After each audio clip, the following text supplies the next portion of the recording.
शेतकरी मित्रांनो नमस्कार, मी मिलिंद भोर स्वागत करतो तुमचं उपज या आपल्या शेतीविषयक मराठी यूट्यूब चॅनलमध्ये। शेतकरी मित्रांनो, तुम्हाला गहू पिकाची लागवड पेरणी करायची तर मी ह्या व्हिडिओमध्ये तुम्हाला गहू पिकाच्या सर्वात महत्त्वाच्या टप्प्याबद्दल माहिती तुमच्या समोर घेऊन आलेलो आहे। गहू पिकाची पेरणी पद्धत तयारी कशा पद्धतीने असेल तर ह्या व्हिडिओमध्ये आपण भाग पहिला याची माहिती तुमच्या समोर जाणून घेण्याचा प्रयत्न करतोय। आता शेतकरी मित्रांनो, आपल्याला गहू पिकाची पेरणी लागवड करते वेळी जे पुढील नियोजन असतं तर हे कसं करायचं आहे तर सुरुवातीला येतं जमिनीची निवड, पेरणीची योग्य वेळ, बियाण्याची निवड आणि बीज प्रक्रिया, बियाणे प्रमाण, पेरणीची योग्य वेळ, खत व्यवस्थापन आणि तण नियंत्रण।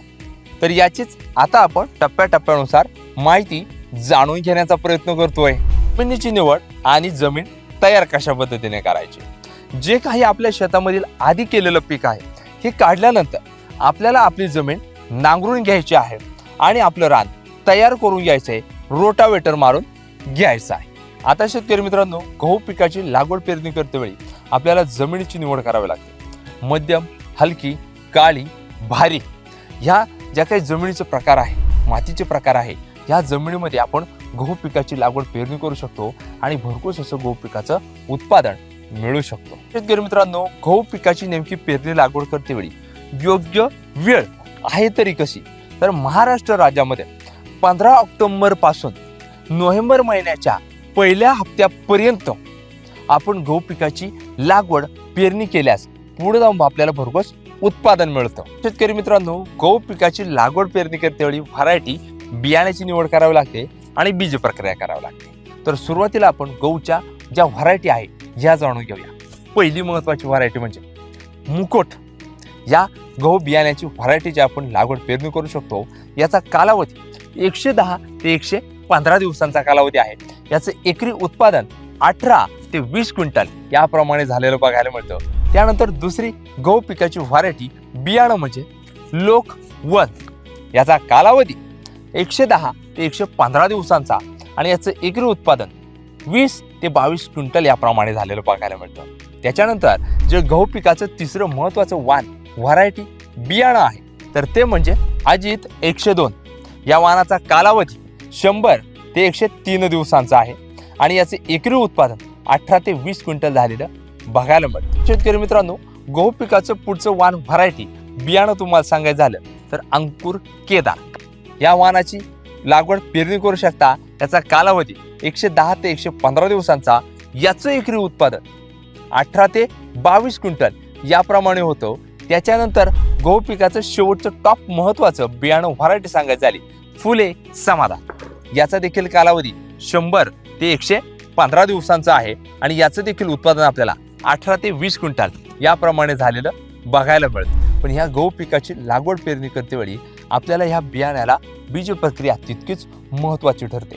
मग बीज प्रक्रिया करतेवेळी आपल्याला कशा पद्धतीने नियोजन करायचं तर आपल्याला ह्या बियाण्याला उगवणीपूर्वीच काय करायचं आहे की थायरम 75% 3 किलो बियाण्यास घेऊन याची आपल्याला बीज प्रक्रिया करायची आहे। तसेच 250 ग्रॅम ॲझोटोबॅक्टर आणि 250 ग्रॅम PHB ह्या ज्या काही जैविक बॅक्टेरिया आहे ह्या आपण याला चोळून आपण गहू पिकाची पेरणी तर ही करू शकतो। आणि सर्वात महत्त्वाचं म्हणजे गहू पिकाची तुम्ही लागवड पेरणी करत असाल तर एकरी बियाणं किती लागतंय तर मिनिमम 30 ते 40 किलो बियाणं हे आपल्याला गहू पिकाला लागत असतं। आता शेतकरी मित्रांनो, गहू पिकाच्या पेरणीची पद्धत आणि गहू पिकाला पेरणी करतेवेळी खत व्यवस्थापन ही माहिती तुम्हाला सांगतोय मी। आता लक्षात घ्या, गहू पिकाची पेरणी आपण 2 पद्धतीमध्ये प्रकारामध्ये करतोय। ट्रॅक्टरच्या सहाय्याने आपण गव्हाची पेरणी करतोय, बैलांचा देखील वापर करतोय, याने देखील गव्हाची पेरणी करू शकतो। तसेच दुसरी पद्धत आपण टोकन पद्धतीचा वापर करू शकतो। म्हणजे कशी टोकन यंत्र मिळतं आपल्याला, याने आपण ह्या गहू पिकाची टोकन करू शकतो किंवा हाताच्या सहाय्याने देखील टोकन ही करू शकतो। पण गहू पिकाची लागवड पेरणी करतेवेळी खत व्यवस्थापन तर हे लागवडच्या आधी ह्या गहू पिकाबरोबरच जो ट्रॅक्टर असेल तुमचा तर ट्रॅक्टरला जी दुसरी पेटी असते ह्या पेटीमध्ये धान्य, दुसऱ्या पेटीमध्ये खत घ्यायचे तर हे खत घेतेवेळी DAP 1846 1 एकरसाठी 1 बॅग वापरा आणि गहू पिकाची पेरणी करा। आता शेतकरी मित्रांनो, सर्वात महत्त्वाचं म्हणजे गहू पिकामध्ये आपल्याला तण नियंत्रण तणांचा बंदोबस्त करावा लागतं। तर काय करायचं आपल्याला, ज्यावेळेस आपण गहू पिकाची पेरणी करणार आहोत तर पेरणी झाल्यानंतर लगेच 48 तासाच्या आत आपल्याला हे तणनाशकाची फवारणी करायची।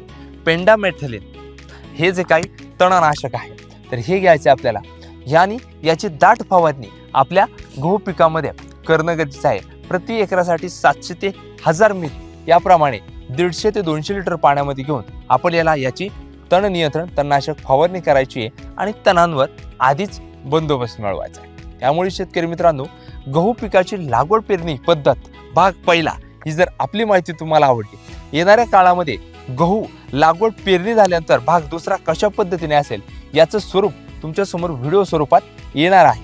ही जर आपली माहिती आवडली, अजून देखील उपज या आपल्या शेतीविषयक मराठी यूट्यूब चॅनलला सबस्क्राईब केलं नसेल, नक्की सबस्क्राईब करायचं आहे। तुमच्या प्रतिक्रिया खाली कमेंट्स बॉक्स दिलेला आहे, यावर नक्की नोंदवायची। धन्यवाद। जय जवान जय किसान।